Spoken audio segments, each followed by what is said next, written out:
Hello and welcome back to the latest sketchbook tour for my Moleskine Art Pocket Sketchbook.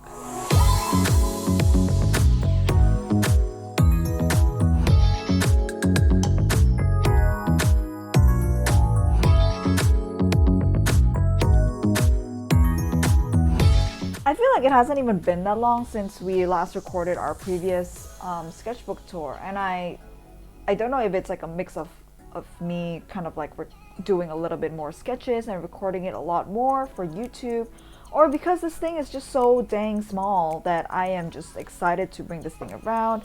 I have like tiny hands and this actually fits in like the palm of my hand, so smaller is definitely a lot more convenient for me. And it actually takes a lot less time as well. Like a sketch usually takes me about 10-20 minutes to complete, so that is a totally manageable time frame, especially now that in Hong Kong it's currently in the peaks of summer, and I'm sure all of you around the world is also experiencing a similar sort of heat wave. We're experiencing probably like one of our hottest summers ever. I didn't grow up here, but just reading the news, I feel like I've never lived in a summer this hot. And I grew up in Indonesia, which is an incredibly tropical country where it's perennially hot, but lately it's just become so unbearable. So if I could help it, I'm not gonna stay out for that much longer to sketch. So small is great, small is good, and let's start looking through the sketchbook. So this was when I unboxed the sketchbook, I kind of teased it in my previous sketchbook tour video as like the latest sketchbook I'm starting. I never filled any of this in, which I probably should, but at the same time I've finished sketching, so I don't know what's the point. 200 GSM watercolor album in landscape. This has 60 pages, but because I do like one sketch per like fold, I probably only did like about 30 here. It's 25% cotton, cold press, acid free, 5.5 to 3.5. So this is actually my first ever like landscape pocket sketchbook that I bring around, and I'm quite enjoying it versus like the portrait sketchbooks that I bring around from my previous like Stillman, Burn, and Alphas. I didn't really use the expendable pocket much, but I mean it's still good to know, like if I ever decide to have like ticket stubs or anything, I can always do it in the back, store it in the back of the pocket. And this sticker is actually from Andrew Pena. I just thought it was a really cute sticker, and I wanted to start decorating my sketchbooks with stickers because why not? I stole this idea from like warrior painters, and people always like decorate their albums with something, so I thought that I would do the same. Put the dates here. It only took me May, June, July, so like less than 3 months to fill out this whole thing. And let's dive right into it. As usual, I'm going to flip through everything, and then we're going to talk about everything one by one.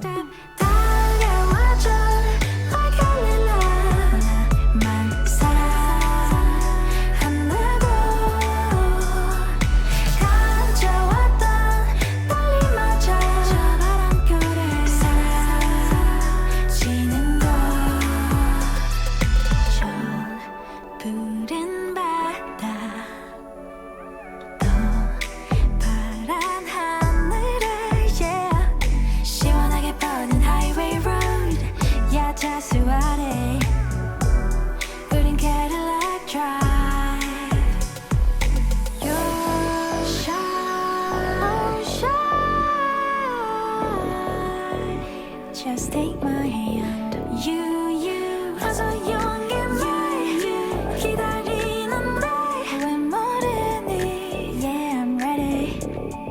One step down. Alright, I'm going to talk through the sketches and insert some relevant footage whenever available, which I think I will have a lot. And in the meantime, if you want to check out my other sketchbook tours, I do have a playlist which I'm going to link up here. Man, I never thought that I would actually say these kind of things, but yes, it is going to be linked here, and we are going to continue flipping through and talking about things. Sketching has become a really interesting part of my memory keeping capsule thingy, because I can see this and I just remember things like so much more. I do photography, like I've been taking photographs like forever. And even though I can see a photo and it takes me back to a place, but with sketching, for some reason, it feels like a little bit more real. I feel like I absorb the surroundings a little bit more, and I don't know if it's because I would spend like 20 minutes kind of just being absorbed in like the same scene, whereas photography is just a snapshot, click, done, good to go, and all you do is just edit. Also another like 5 minutes, and then you just upload on Instagram. Like, it doesn't take that long. But this I remember so clearly starting out the sketchbook. This was an unfinished sketch, even though I think it looks kind of fine. But yeah, this is one of my favorite bars that I go to a lot with a couple of my friends. So I just wanted to take in a lot of like the liquor bottles, and this is like their cashier, a lot of the wine bottles that are already open, and some like hard liquor, hard spirits. This is like the entryway to the kitchen, and this is also like not long after I got my little tiny Insta360 camera. So I was really hyped about recording processes with that little tiny camera, because this was the first time I figured out how to use it in a tabletop setting. So a lot of milestones. First page in the sketchbook, and also first using the camera in a tabletop position. This is the iconic Hong Kong Star Ferry. I just saw it and I just knew I had to put it in the sketch. I remember when I was sketching it, the back part felt a little bit empty, and then this ship passed, and I was like, yes, that is it. That is what I needed to add. There's a couple of leading lines here which I kind of like, although like a focal point here would be nice because everything kind of converges there. This is the Wan Chai Harbor. Dated it quite well, so I also know when this sketch was done. And it is a refurbished, I believe, harbor, so they kind of reclaim a little bit of the land in order to expand towards the sea, and also make a really nice passageway so you can kind of see the other side of Hong Kong. And these are a couple of mountains, because basically anywhere you go in Hong Kong, you would always see mountains all around. It's one of the things I really love about the city. This was in an Apple store, so this is supposed to be like the iPhone cases, and this happened when my phone actually broke and I had literally nothing to do, so I just pulled out my sketchbook and I just started drawing. And I paid a lot of attention to kind of like building out the darks. Like, I tried to really layer everything. I don't know if it shows because this sketch is still reading like super light to me. It's something that I also remember because I was kind of cold inside there, and I'm just trying to focus all my energy on this sketch. This, I believe, was a really, really quick one. You can see from like the wonky shapes. I think I just tried to take all of this in as little strokes as possible. I don't think I did a great job, but I still remember that feeling of being there, and this was probably when it was starting to get warmer. Another one of my favorite things to do, which is sketch while waiting for people at restaurants. So this is what I did while I waited for some of my friends to arrive. This was a fountain that I was looking to capture because it was such a nice bright day, and I love that this painting kind of keyed a little bit dark. And this was when I met a friend, which just someone who happened to be a watercolor artist approaching me and saying like, hello, hi, can I have a look? yeah, sure, nice to meet you. This is me. Oh, That's why I stopped to have a look. I do this. that's beautiful. Isn't it? Yeah, thank you. I think the sketch like reminded me of that moment, so I was quite happy that I'm able to capture that through the sketch. This was in Disneyland. I also remember this quite well because it's like trying to incorporate more architecture, and actually I really should start going to Disneyland a little bit more to sketch. Let me see if I can do with the heat though, but I would love to come back and do a little bit more sketches, perhaps on like weekday evenings when there's not a lot of people there. This is in Victoria Park. It's actually crazy. I can like look at this and I don't even need to read where this sketch is done, and I just know. This was the Victoria Park. I was so enticed, I remember, by like the leaves. So there's this like dry, like I don't know what you call it, but if you like, I flicked my brush and I just kind of like sprayed this area. I really like the texture that it gives. And this is actually something that I try to do quite a bit. If I'm trying to make test marks, I should just do it on the left side of the page. So I'm trying to do a little bit more about sketching on just one side of the page, because previously when I did like both sides, the paints would somehow always like cross-contaminate. There would always just be a speck that would end up in this like very smooth gradient or something else, and I think it's just inevitable because I'm always sketching outside, and sometimes when I close the sketchbook it's not like 100% dry, so that will inevitably happen. And if this is like white, I can like very worry-freely close the sketchbook and not have to wait until everything is 100% dry. And another thing I'm trying to do is do these test marks, or like maybe do a thumbnail sketch, which actually I don't think I've did in any of these, in order to nail the composition before I start sketching. And the idea is just to experiment a little bit more on the left side and sketch on the right. I think like with dry brushing, this is when I always try to do a test mark on the left, because you just never really know how much pigment and water there is in your brush, especially because I'm using a water brush. So just testing it out is just the best way to really know for sure. Oh, this was done during my lunch break. This is the Macau ferry terminal with the iconic red ferries.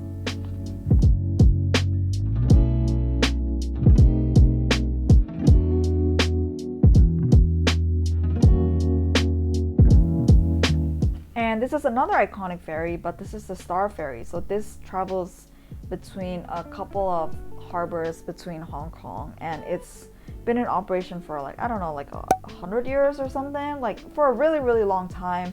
And it's just really beautiful.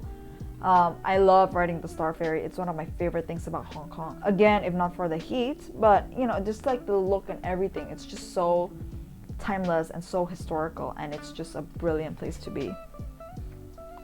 This was at a beach. This is where using a 25% cotton paper doesn't really benefit me, because you can clearly see that the gradients aren't as smooth, and I tried to like kind of use soft edges for the clouds and it just wasn't working. But I did nail the colors, so I'm quite happy with that. I tried to do another sketch at the beach, and this one instead was of a tent, and I tried to build in some details around here. But yeah, you can see these like rough brush strokes. I don't think you will have this on like 100% cotton. If I use like 100% cotton, like a Fabriano paper, this does not appear at all.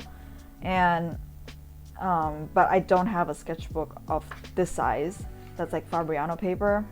I'm gonna try and see maybe if I could do an etcher one next, but at the same time, it's like, because it's 100% cotton and it's so thick, there's like a lot of pressure to doing it. So sometimes I actually prefer these kind of like thinner, lower quality albums, because it just gives you so much more freedom to play around until you build up that confidence, of course.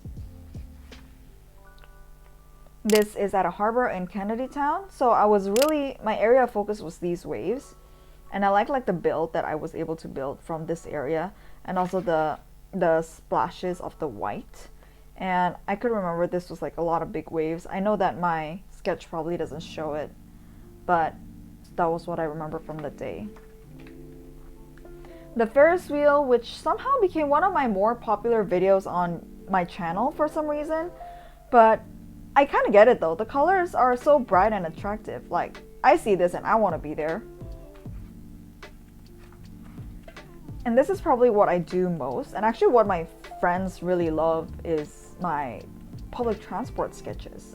I don't know if I should do this more often. I probably have a video up, either the one before this or after this or something close, about sketching on the MTR, which is sketching on the public transport. And I do this so much just because I really like capturing people in like the transport. I don't know, it's just like something, you know, when you capture like landscape scenes, you're like, this is a great view. This is not what you see every day.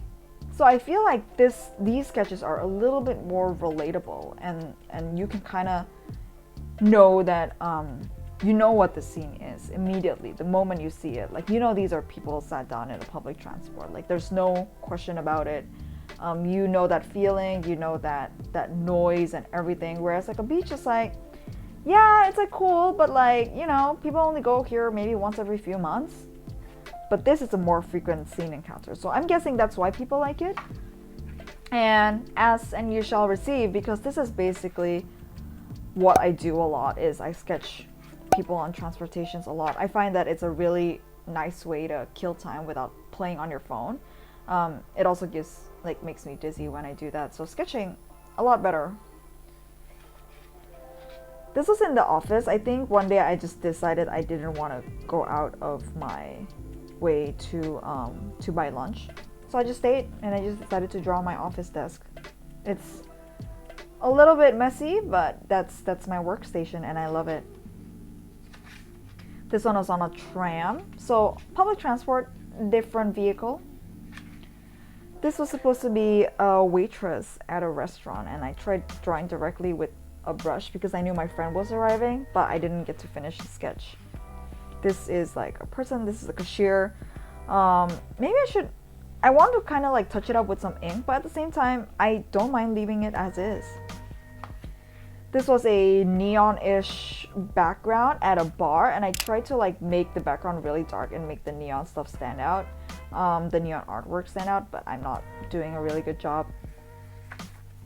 This is at a restaurant, and I happened to be sitting in front of the chef that was preparing the food because I had like a bar seating, and it was kind of fun to see all the food being prepared. But at the same time, this sketch was so hard to do because he moved so fast. It was almost impossible for me to get anything. So if you see like these like struggles on like the arm shape and all of that, and it's literally because he's just moving. He's so fast. It was during like peak lunch hour. And this is an example of when I close the sketchbook, like the paints start like bleeding over, or not bleeding over, but like transferring over when it's not super dry. So this is what happened at this moment, and I'm glad I didn't have anything on this side. Like, oh, can you believe if I did? This was of a mossy tree trunk that I really was like enticed by because of like the neon vibrant green. And this is when it started to get really hot in July. So the sketches from here on out, they're done in shorter and shorter time because I'm just rushing to get out of the heat. But at the same time, I really want to capture that scene. So I really do feel like the time pressure when I'm building on these things.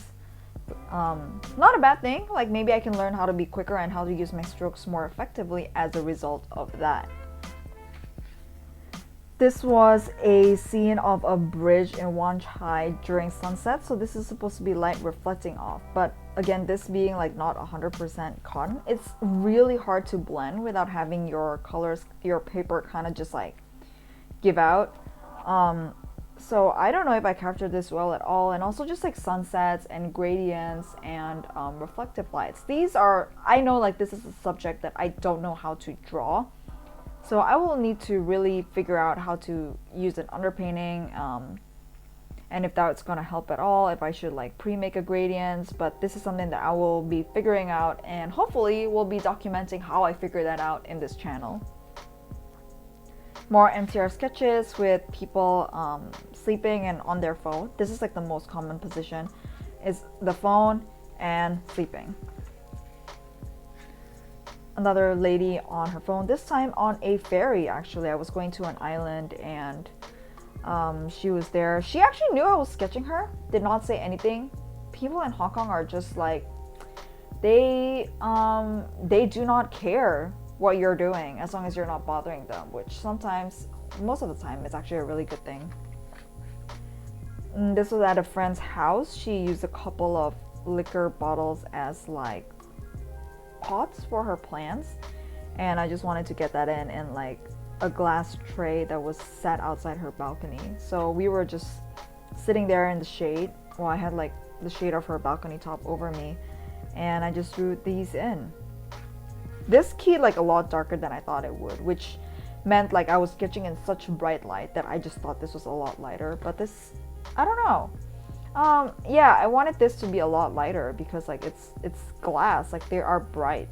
But anyhow, this was a waterfall that I sketched in way too hurriedly. I took some reference photos, but for one reason or another, I only had like 5 minutes to sketch this, so this was the best I could do.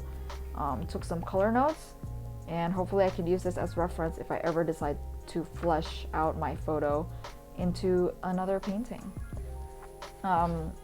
These are some customers in Starbucks. Try to draw them with a brush. It's a lot harder to draw people with brushes than with like pen because they move around a lot, and you're trying to like nail their facial features. But man, yeah, I should just use like a pen or a pencil first next time. So I tried literally on the same sitting, like using a fountain pen to draw people, and I think that the result is a lot better. Like I really know where to place things, and to place the colors and such. Last doodle, this isn't even like part of the watercolor paper, but I ran out of pages and I didn't realize. And this was at a restaurant waiting for a friend. I only had like 2 minutes actually to sketch this, so this is all I got. And that is a tour of my watercolor sketchbook from Moleskine. Hopefully you got something out of this. I'm glad that you stayed throughout. Well, I mean, if you did, thank you so much. And I'm currently contemplating what I want to do for my next one. So I have this Stillman and Burn. Whoa, it's so big. Stillman and Burn. This would be a Nova, and it's got like 3 tones. Still haven't decided what I want to do yet with this sketchbook. So I tried using like a water brush here, but it was like too thin, and I'm not super happy with how not wet the paints were. Like they were dry, and I was just scrubbing them. I guess like next time I need to maybe let them soak in water a little bit longer, or just use like fresh paint, and that way I don't have to deal with it. This was stuff that I just drew today actually with like my brush pen, because I wanted to try out how they would look like in gray and also white. So I'm trying to figure out some pens that would work, materials that would work with this. I just tried to pull out my whatever colors are in my palette and put it on. I suspected that they were watercolors, so they wouldn't show. These are Holbein, and they're actually surprisingly opaque, and they held up quite well. I know there are like some colors, like the red is like a more of a tinting color than like an opaque color, so it wouldn't really show. This one is gouache, but I don't know, maybe because the gouache dried, so it's not showing up as much. It's supposed to be an opera pink, but I'm quite surprised with like the turquoise, for example, the greens, the yellows. They're showing up quite well, so I don't know, maybe we'll be sketching a little bit more with those in this black sketchbook. But yeah, I'm trying to see if I can maybe sketch a little bit bigger and see what's gonna happen with it. This is a sticker from the Gouache Pencast. It's a turkey hammock, like fans would know, but basically it's kind of like an inside joke thing, and I kind of like the ridiculousness of the sticker, so this is gonna be in my next sketchbook perhaps. But I'm also thinking of having another one that's just small that I can bring everywhere. But this is also small and it's not that heavy, so we'll see. But in the meantime, thanks again for coming to my latest sketchbook tour. Hope you guys stay safe and happy sketching. I'll see you in the next one. Bye!